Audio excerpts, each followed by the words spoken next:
Hello and welcome. I am Promise Okwo, and this is Community Update.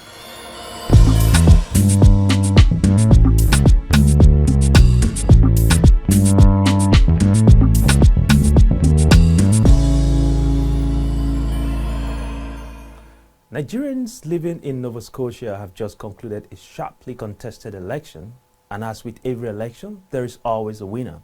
But just as Barack Obama said, everybody is sad when their side loses an election. But the day after, we have to remember that we are all one team. Joining me today is one of the past presidential candidates of the ANNS, Mr. Jonathan Okwo. Hello, Jonathan, and thank you for being with us today, and congratulations on a race well run. Thank you very much, Promise. It's a delight to be here once again. I actually enjoyed our first and every subsequent interview you've been hosting has been very wonderful.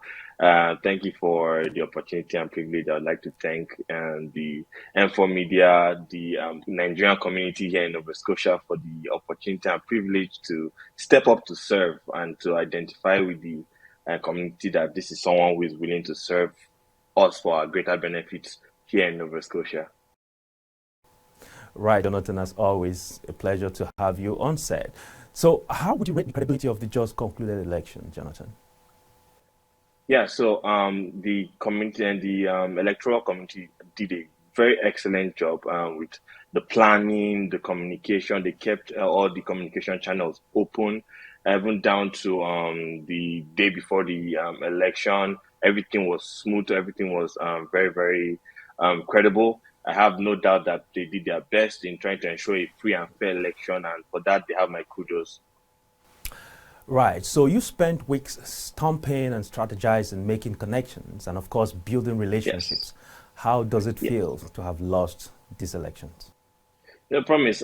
Something my dad told me, because my family back home in Nigeria they were all following this election, and when we were live, I was live when the results were called, and I wasn't declared the winner. Immediately after that, the that whole live session was closed. My dad called me and he told me something very important. He told me that there are three things we cannot control in our life: who lives, who dies, and who tells our story. And then he told me Absolutely. that I've written a good story and that I'm happy that I was able to share that story and be part of the narrative here in Nova Scotia with a whole lot of people. I got a whole lot of votes that I was even surprised. That means there were a whole lot of people who believed in the vision and in all the things that I was bringing to our Nigerian community, which I'm something I'm proud of, and I've told different stakeholders that it doesn't really matter that maybe I didn't win or that it's just life, it's part of life.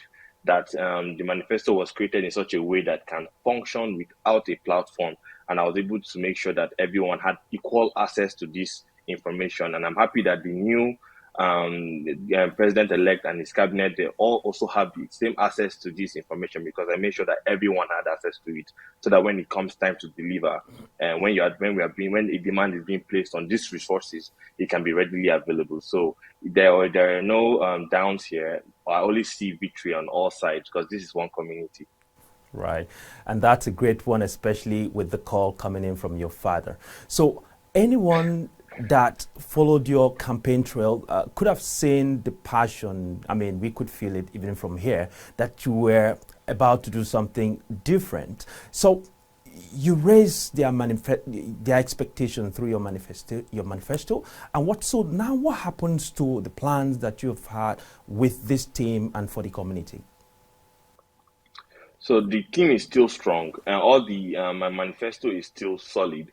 I'm grateful for the opportunity to be able to even come into the limelight and be able to share this with people.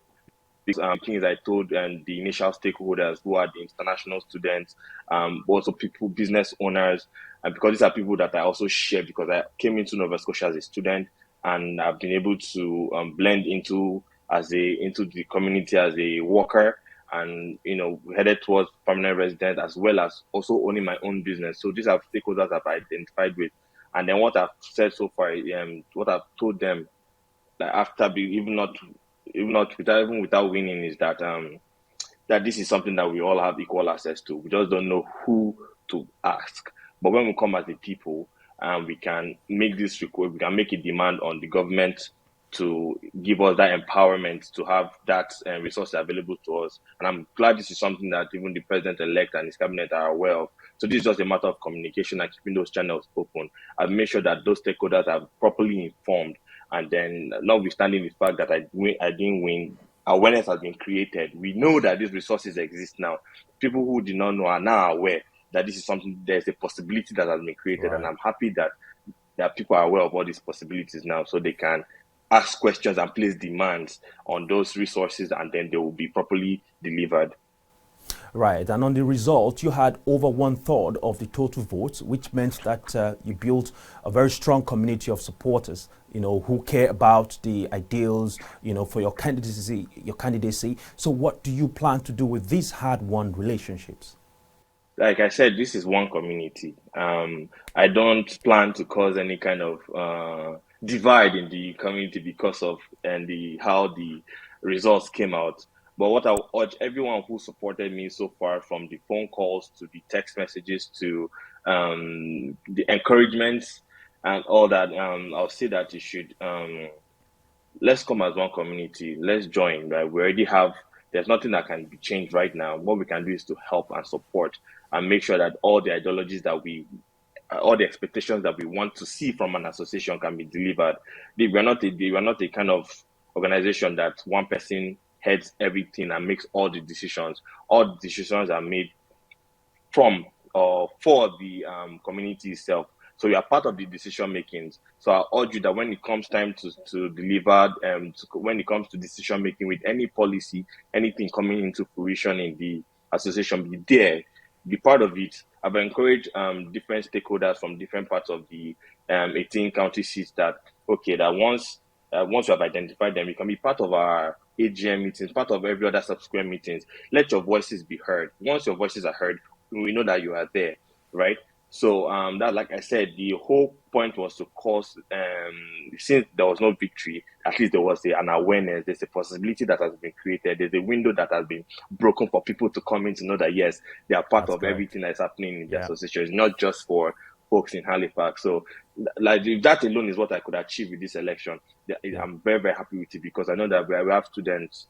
If you could just pardon me, there was a student that came in from Wolfville. He came into Halifax, a friend of mine, Sahid, and then he came for the passport intervention. And then afterwards, we took a drive around Halifax, and he was like, "Wow, Halifax, everything is looking very nice and beautiful." That where he was like a village. I'm like, wow, like, and they didn't have some form of Nigerian or anything, food or resource that they will get in Halifax. They don't have it there, right? What is the problem? Because of what people are not investing in areas like that. So what I was able to do is to create awareness that everything that you're enjoying here, well, Right. besides the whole infrastructure and everything, but those key resources is something that we can work together as one people, work with the government, and make sure Right. that those things that you're enjoying here, at least not, it might not happen right now or immediately, but a foundation is going to be set, a structure is going to be set, so that in moving forward, the problems you had today,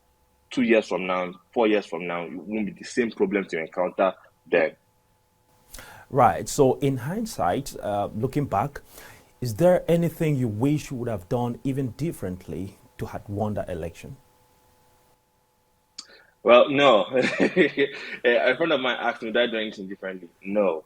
And why I wouldn't do anything differently is because of number one is to serve people is something that you have to do with your heart. To serve people is to something you have to do with you have to come with a whole lot of character, integrity, your name, very important.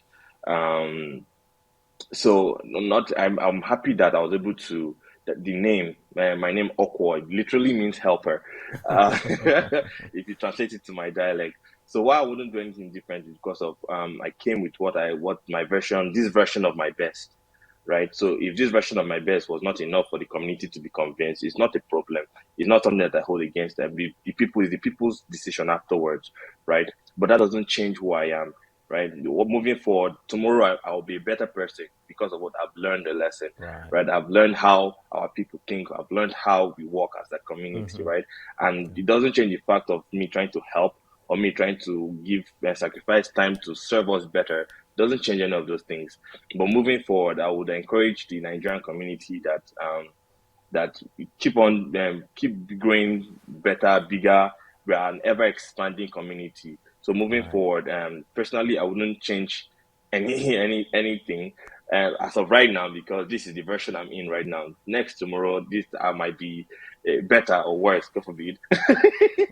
But the prayer point is that if 2 years from now I'm being nominated again to run for presidency, I won't say that I won't deliver. Problems would have been created, solutions would have come. So I Right. won't tackle the same problem the same way, but that doesn't change my attitude towards servitude because I know that what it takes to serve people is a whole lot. Time, energy, passion is something that really counts. That being said, I'm not going to, withdraw myself out of the community because now that people, I know that there are a whole lot of people who support the ideology that I bring into the community. So I know that yes, that they're going to be expecting more, and that more is what I'm going to deliver. I'm going to be working with our president-elect, his cabinet, making sure that everything that has been promised is being brought to people, where the demands are being placed on those things because of what that is the right thing to do. We cannot, we don't want to be people who we promise and fail. We don't want to build castles in the sky for anyone, right? So anything that is being said, anything that has been promised, I'm going to be working with community, with the other parents to make sure that those things are quite. If I can support in any way, I'll make sure that anything that is within the realm of a reality that can be done, I'll make sure that I can bring out as much supporters from every end that I can, every network that I can muster up and make sure that all those things, because we are one community, we are supposed to draw each other together, not cause any kind of disparity.